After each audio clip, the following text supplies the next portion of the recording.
And that's why, we're going to the government and talking about marriage, how important marriage is. You know, the best thing that you can ever give to your children is a good marriage. That's the best thing, not Nintendo Wii and a DS and a holiday to Disneyland, right? No, that's not the best thing that you can ever give to your children. The best thing that you can ever give to your children is a good marriage. If we want to fix something, we can only fix something that is broken in so much way.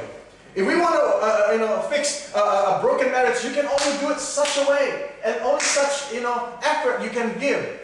But if we prevent it from happening, if we start from zero, if we start from, zero when marriage happens, before even marriage happens, we do pre-marriage counseling. We prepare them for marriage, and that's why, church is very important. Church is not just a place where you just holy moly, tutti frutti, freaky, nutty, right? And you become nuts, and you become freaky people, and you think that you are holier than other people. No, church is a place, it's a lifestyle, it's the center of life. You can have the best job, you can earn $1 million, but if you don't have the character, if you don't have the heart, you're going to crumble, right? Is that right? You may have all the world, but if you don't have the character, if you don't have the integrity, if you don't have all that kind of stuff, you're going to have everything, but you're going to be lousy. You're going to be depressed. You're going to be so overworked. You're going to get sick, and then you die, right? And all bad things are going to happen. You cannot enjoy your wealth. But that's why the church is here. The church is here to proclaim the kingdom. There's a better way to live. This is how we should live. This is the original way to live. Isn't that right? Can you say amen to that? This is our task, my friends. But we must start with God. We must only do what God tells us to do. Don't choose. The problem is we think that we know better. Huh? Especially you young people and those of you who are not married yet. You have the image of the girl that you want to marry. Is that right? Huh? Confession time, okay? And you have a list. And every time you meet a girl, you try to tick that in your mind.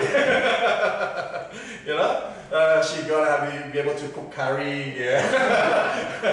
And stuff like that. And you have that picture, and you think you know what you want. But that's the problem. We almost all of us, and a lot of us, get into trouble with thinking that we know what we want, and when we get what we want, what you want is not good for you. That's how divorce happens.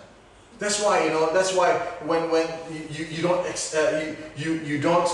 not happy in your job, you're not happy in your business, you're striving, you're struggling in your work, because you thought that's what you need, that's what you want.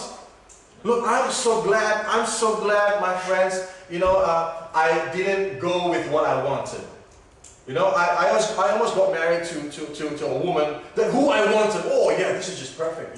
The kind of like Latina, like the mind of her own, and very, very loud, and very, very opinionated. But that's what I thought I wanted. That's what I thought I needed. But honestly, I'm a strong person too. If she's strong, I'm strong. We're gonna clash every time, right?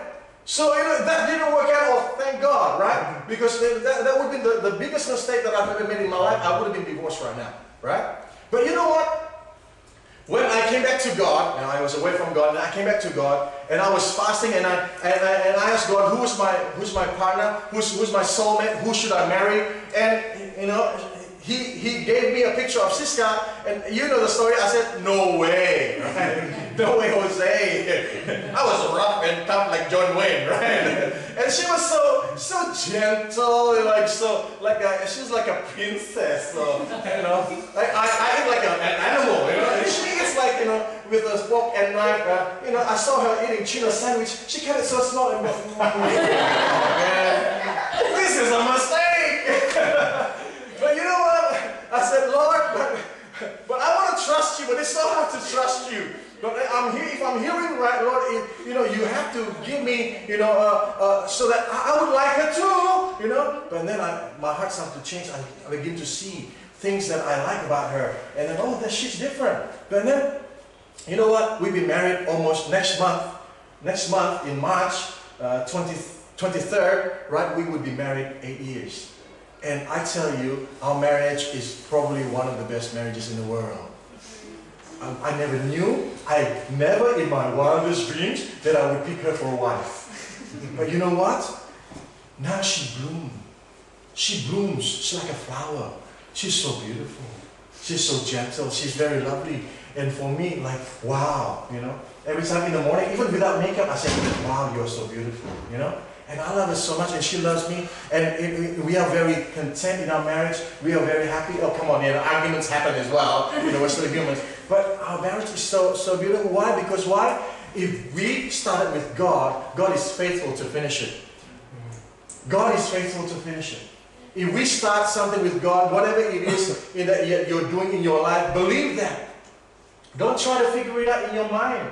Don't try to figure out, oh, how can I get married? You know, oh, how can I stay here in Australia? Or how can I, you know, get a good job? How can I get a promotion? No, just continue to be faithful in what God has told you to do. Can you say amen to that? Amen. Like what God told my mom to buy a property that is out of her league. You know, hey, it's impossible. But look at the miracle that God did in her life. Look at the miracle that God did in our lives. You know, I inherited that loan. I inherited that debt. But within just a few years, we can really finish all that debt. It is a miracle. It is not our ability, but us and God, there is nothing impossible. Can you say amen to that? Amen. So believe it in your mind. Don't try to work it out in your own mind. Oh, I want to go back to China. Oh, I want to stay here in Australia. Oh, I want to go back to India, to Mumbai. And I want to find myself a little, a slim, beautiful, you know, Indian girl who can cook me curry, right? Oh, I want to go back to Indonesia. What's happening here? I'm just a worker, an office worker, and over there my dad is a businessman, and I can just work for my dad, and the company will be mine as well. And you're just working out all those things with your own mind. But there's no money back guarantee if you do it with your own mind. If you just decide on your own thing, you know, there's no 12-month guarantee like all those electronics. There's no 30-day guarantee in eBay as well, right? There's no warranty. You play at your own risk. You bet on your own risk. But I tell you, my friends, if you start learning how to listen to God's voice, that is what is very important for us to be able to hear God's voice. How can you worship a God that you cannot hear? He speaks to us. You know, He speaks to us. If we just want to try to listen to Him. And when we can listen to Him and we know that He wants us to do something, do it. Like Nike said, just do it.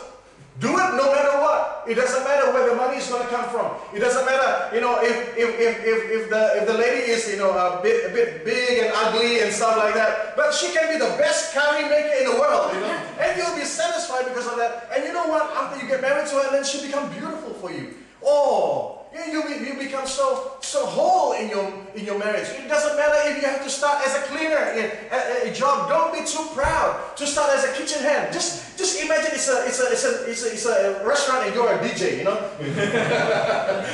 Washing dishes. I started as a cleaner. I started as cleaning hospitals. I started cleaning, as a cleaner in hospitals, in churches, haunted churches. Yes, haunted churches. Every time you go into the church, you know your goosebumps. You have goosebumps. And then I cleaned the Queen Victoria building. You know Queen Victoria building in Sydney. Before it reopened, I was the cleaner there and trying to scrape all the cement and we did all those kind of jobs. But you know, it doesn't matter where you start. If God tells you to do something, just start somewhere. Can you say amen to that? Amen. Believe that even God tells you to do the impossible, He's going to fulfill it. Amen. Because it is not your task. Your task is just to obey. But don't just work it out on yourself. That's why so many of our lives get messed up. Because why? We choose our own way. We get messed up. We fail because we choose our own way. But if it's God's way, God is the one that will guarantee. Remember Joseph? You know, God said, in the dream, that all your brothers will bow down to you.